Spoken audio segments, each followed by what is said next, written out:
राजधानी दिल्ली में लाल किले के पास हुए कार ब्लास्ट मामले में अब तक सुरक्षा एजेंसियों ने 8 लोगों की जान जाने की पुष्टि कर दी है। 8 में से 2 लोगों की अब तक पहचान नहीं हो सकी है, जबकि घटना स्थल में कुछ 2 किलोमीटर दूर एलएनजेपी अस्पताल में 5 बॉडी का पोस्टमार्टम हुआ है। घटना कितनी भीषण थी ये इस बात से समझा जा सकता है कि धमाके की चपेट में आने वाली आसपास की गाड़ियों के हिस्से घटना स्थल से करीब 400 से 500 मीटर दूर मिले हैं। वहीं शाम 6:55 को जब ब्लास्ट की जानकारी मिली, तभी से Delhi police, special cell, FSL, NIA और एनएसजी की टीमों ने मौका वारदात पर जांच शुरू कर दी है।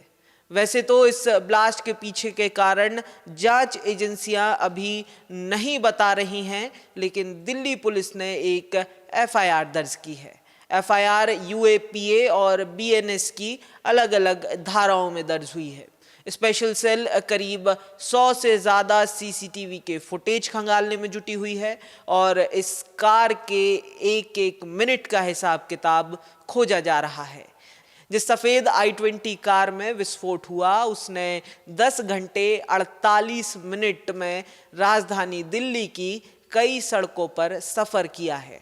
खबर है कि सुबह 8:04 पर यह कार बदरपुर टोल बूथ से दिल्ली में दाखिल हुई। इसके बाद 8:20 पर इसे ओखला इंडस्ट्रियल एरिया के पास एक पेट्रोल पंप पर देखा गया, जहां थोड़ी देर ये गाड़ी रुकी भी। यहाँ फुटेज में कार का नंबर प्लेट भी साफ साफ दिखा। फिर करीब 7 घंटे बाद यानी दोपहर 3:19 पर यह कार लाल किले के पास सुनहरी मस्जिद के पास बने पार्किंग एरिया में दाखिल होती दिखी। जांच में सामने आया कि ये कार यहाँ करीब 3 घंटे तक खड़ी रही। फिर शाम करीब 6:22 पर कार पार्किंग लॉट से बाहर निकली और कुछ देर बाद दरियागंज और कश्मीरी गेट की ओर बढ़ी।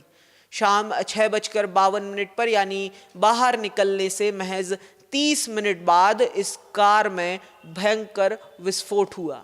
धमाके की आवाज दूर दूर तक सुनी गई। ब्लास्ट हुई सफेद i20 गाड़ी का एक सीसीटीवी फुटेज भी सामने आया है। फुटेज में जो कार चलाता हुआ शख्स दिखाई दे रहा है वो पुलवामा का रहने वाला डॉक्टर मोहम्मद उमर नबी बताया जा रहा है। फुटेज लाल किले की पार्किंग एरिया का है। एजेंसियां इस घटना की कई एंगल्स पर जांच कर रही हैं। कई सारी थ्योरियां इस ब्लास्ट को लेकर सामने आ रही हैं और एजेंसियां किसी भी संभावना को नहीं नकार रही हैं। और हाल ही में दीपावली के समय आईएसआईएस का टेरर मॉड्यूल जो स्पेशल सेल ने भोपाल और दिल्ली से पकड़ा था, उसकी तैयारी भी दिल्ली के आबादी वाले इलाके को दहलाने की थी। ऐसे में टेरर एंगल पर भी जांच की जा रही है। वहीं कार का सीएनजी ब्लास्ट वाले एंगल पर भी एफएसएल की टीम जांच कर रही है। हालांकि विस्फोट की जो तीव्रता थी उसे देखते हुए ये तो कहा जा सकता है कि सीएनजी ब्लास्ट से इतना बड़ा ब्लास्ट तो नहीं ही हो सकता। फिर सहारनपुर और फरीदाबाद से ब्लास्ट वाले दिन ही सुबह 3 डॉक्टरों समेत 8 लोग, AK-47 राइफल और करीब 2900 किलो विस्फोटक भी बरामद किया गया है। ऐसे में एक थ्योरी ये भी सामने आ रही है कि लगातार टेरर मॉड्यूल्स पर हो रही ताबड़तोड़ कार्रवाई के चलते दिल्ली को दहलाने की साजिश रचने वाले बौखलाकर इस घटना को अंजाम दे रहे थे।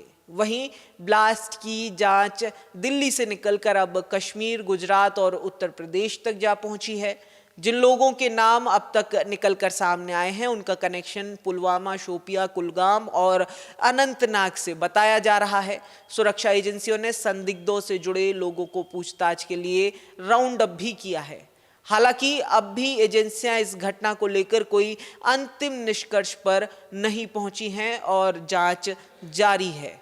वहीं हाल ही में सक्रिय टेरर मॉड्यूल की गतिविधियों को देखते हुए दिल्ली के अलावा उत्तर प्रदेश, पंजाब, गुजरात, जम्मू कश्मीर और मध्य प्रदेश समेत कई राज्यों को हाई अलर्ट पर रखा गया है।